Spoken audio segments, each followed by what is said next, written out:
déclarera impur, la chair vive est impure, c'est la lèpre. Frères et sœurs, un premier chapitre, un premier enseignement, une première prédication et des premières guérisons. Un chapitre seulement, et sa renommée le poursuivait dans toute la Galilée. De bouche à oreille, le bouche à oreille, toujours aussi efficace, hier comme aujourd'hui. Nous sommes ce matin, frères et sœurs, avec ce récit que l'on retrouve aussi cité dans l'évangile de Matthieu et dans celui de Luc. Et cela est un indicateur qui dit l'importance de ce passage. Pourquoi celui-là en particulier, aussi détaillé, plus qu'un autre, retenu ici par la mémoire biblique? Alors, à notre tour de nous pencher sur Marc 1, 40-45 et d'avance d'émettre une hypothèse sur ce qui fait sa singularité, la particularité de ce passage, de cette rencontre étonnante pour le moins. Étonnante, frères et sœurs, car elle n'aurait jamais dû avoir lieu, comme nombre de rencontres après elle. Étonnante, toutes ces rencontres avec le Christ. En effet, nous le savons bien, tout en ce temps-là s'y oppose, comme aujourd'hui d'ailleurs, pour les bonnes et mêmes raisons. Dans le cas d'une pandémie, eh bien, il y a des mesures à prendre, pour raisons médicales, pour raisons protocolaires, de mettre en quarantaine toutes les personnes susceptibles d'être contagieuses.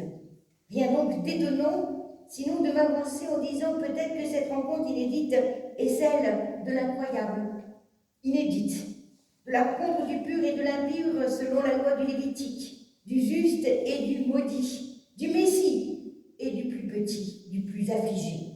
Inédite par conséquent.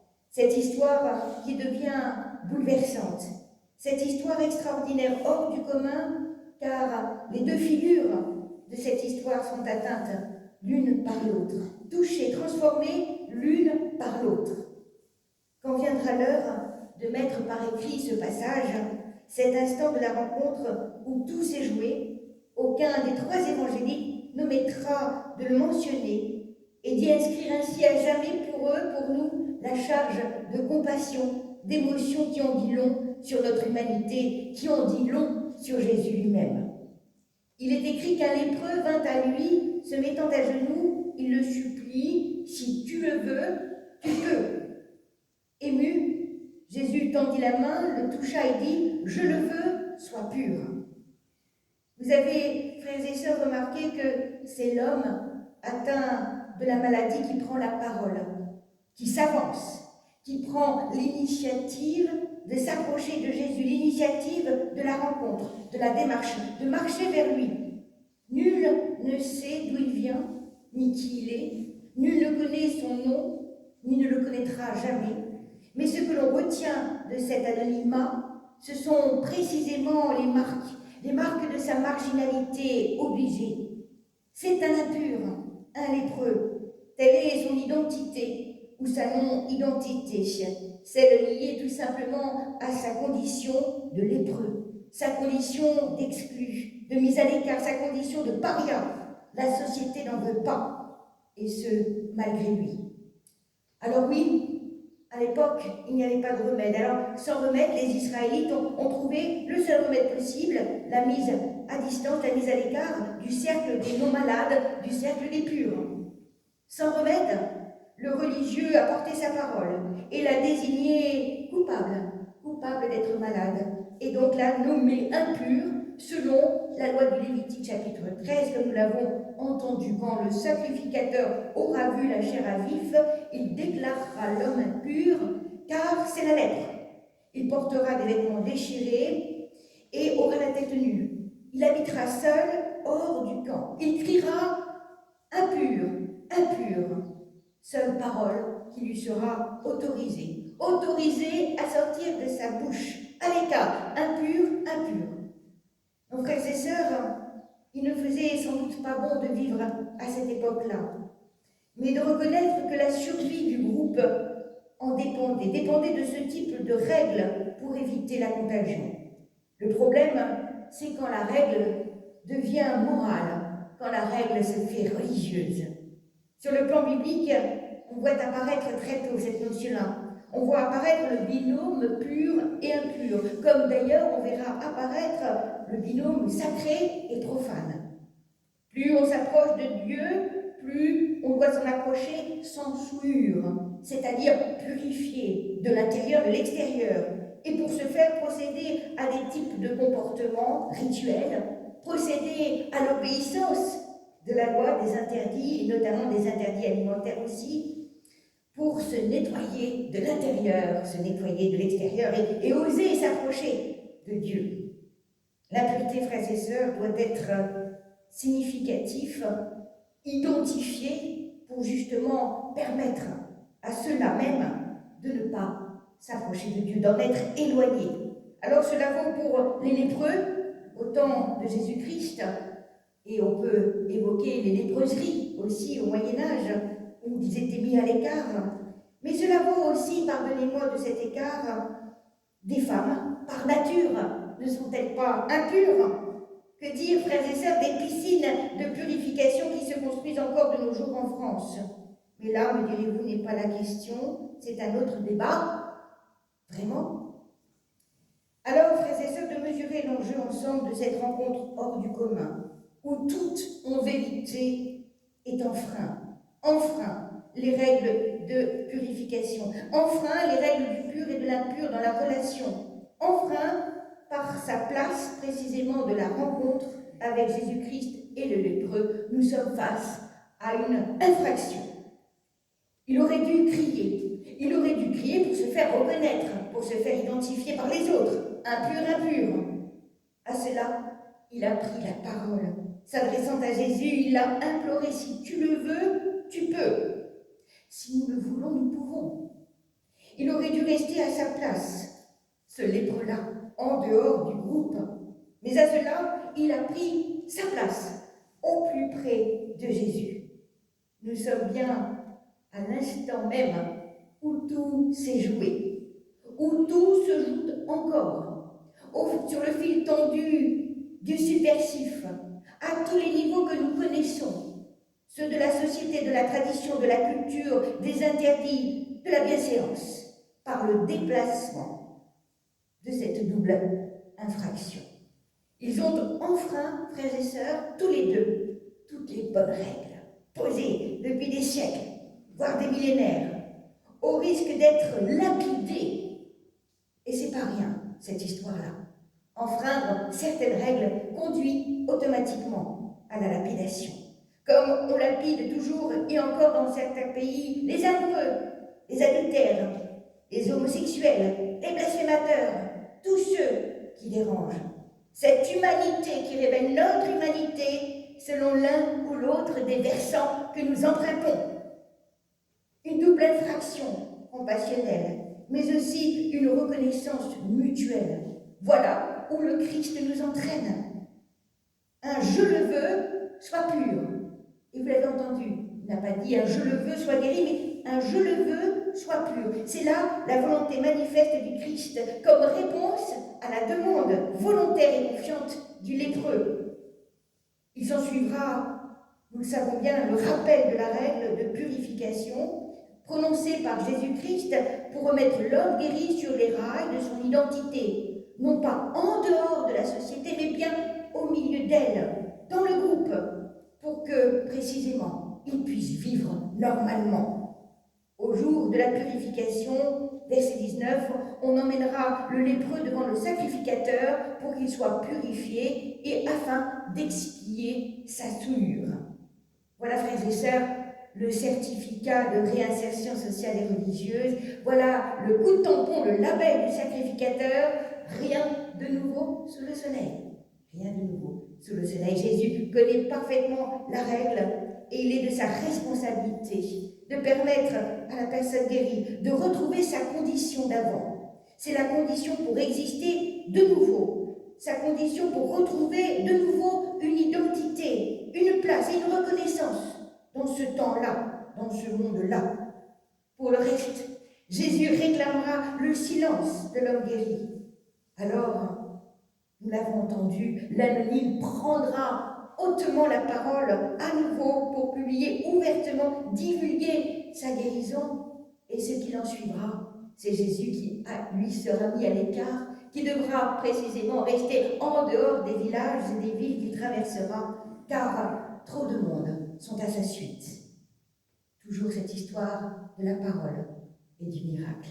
Ainsi en est-il, frères et sœurs, quand la joie inonde et déborde de notre vie, alors cette joie ne peut pas être confinée. De cette humanité qui dit quelque chose de notre humanité, de la joie qui ne peut être confinée, comme la foi ne peut pas l'être, car la foi sauve et cette joie déborde. Mais dans le fond, observons bien que l'Écriture elle-même n'a-t-elle pas rendu témoignage à ce sujet-là, malgré tout? La parole n'est-elle pas aussi thaumaturgique? N'est-il pas question de naître de nouveau sous l'effet de la grâce agissante? Alors, pourquoi taire cela? Ne pas nous taire pour motif de conscience. Et c'est le deuxième passage que nous avons lu de l'Épître aux Corinthiens. À nouveau, la voilà la crête. L'instant où tout se joue d'un versant ou de l'autre de notre humanité.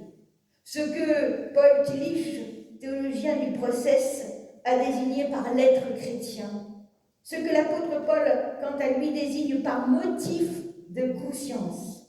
Ce que le Christ va déployer au long de son ministère sur les chemins de Galilée vers Jérusalem en faisant sauter un par un les verrous bien verrouillés, ceux de nos faux semblants et de nos interdits moraux, nos murs de séparation, chacun de son côté. C'est ainsi, en effet, que la grâce agit. C'est l'effet de la grâce. Et de la grâce seulement et définitivement à nous de l'accueillir. Alors pardonnez-moi du peu, frères et sœurs, mais c'est cela et pas autrement l'évangile de Jésus-Christ. Il ne peut être tordu, il ne peut être pris à partie. Il est là, posé, pour motif de conscience. Principe de liberté pour motif de conscience. Agir et réagir par conscience et tenir compte de l'autre. Il a posé sa main, lui a adressé à son tour la parole et l'a invité à se rendre chez le sacrificateur pour son propre bien. Ne pas esquisser cette situation et cette réalité.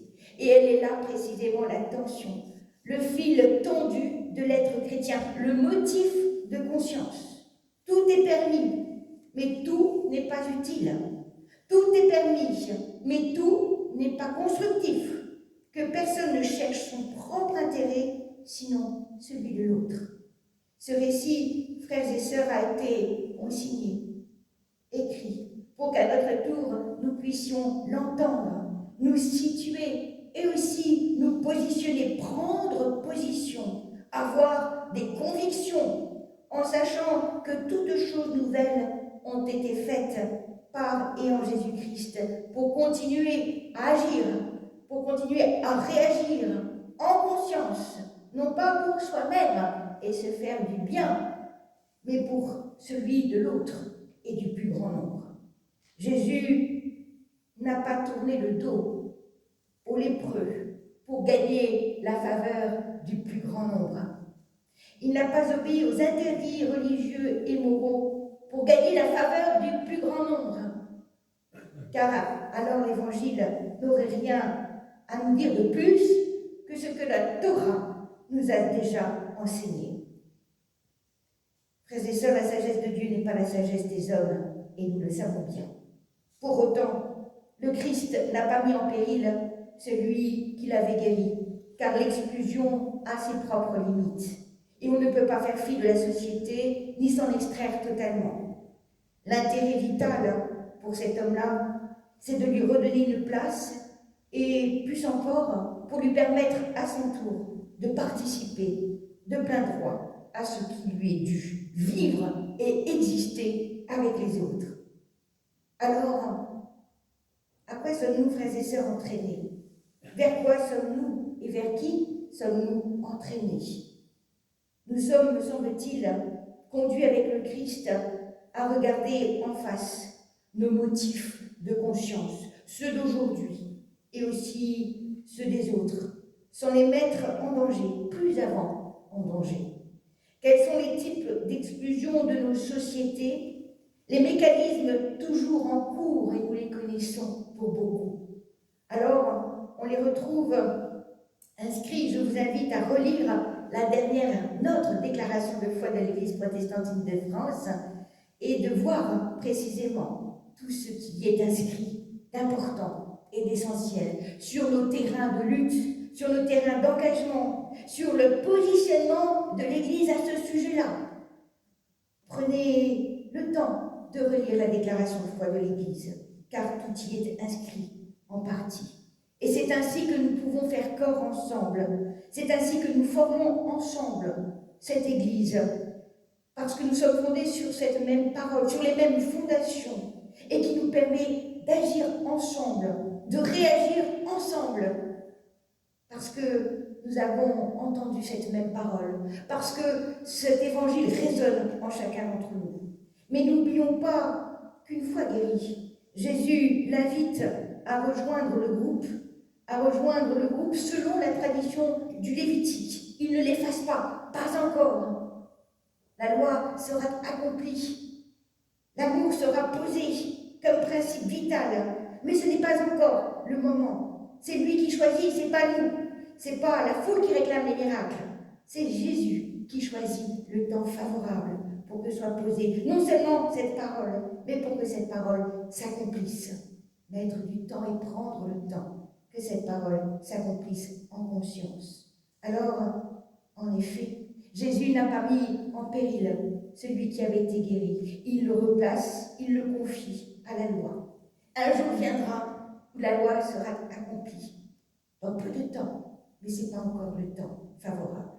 Frères et sœurs, telle est l'humanité du Christ qui révèle, qui réveille, qui suscite notre humanité nouvelle. Et c'est bien sûr sur la base de ces récits, de ces rencontres, sur la base de ce qui a été vécu, que nous pouvons vivre à notre tour cette expérience incroyable du déverrouillage de nos empêchements. Alors de penser à ceux qui agissent, et je pense en particulier à la Fondation Raoul Follereau, de qui nous devons cette journée contre la lèpre depuis 1954. Je pense à l'ordre de Saint-Jean, mais aussi à l'ordre de Malte, à tous ces anonymes qui œuvrent dans ces lieux mis à l'écart pour permettre à d'autres de survivre. Je pense à toutes celles et ceux qui précisément accueillent, mais aussi accompagnent et s'engagent jusqu'au bout du bout qu'il soit possible de faire, pour que les uns et les autres ne subissent pas le regard, la méfiance, le soupçon d'une société. Frères et sœurs, tels sont les fruits de l'Évangile. À chacun d'entre nous de les accueillir, à chacun de nous de rendre grâce, à chacun de nous de nous réjouir de ce qu'il soit possible de lire aujourd'hui encore, ce qu'il est possible de faire aujourd'hui encore. À la grâce de Dieu, et si Dieu le veut. Amen.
les strophes 1, 2 et 3, cantique 566.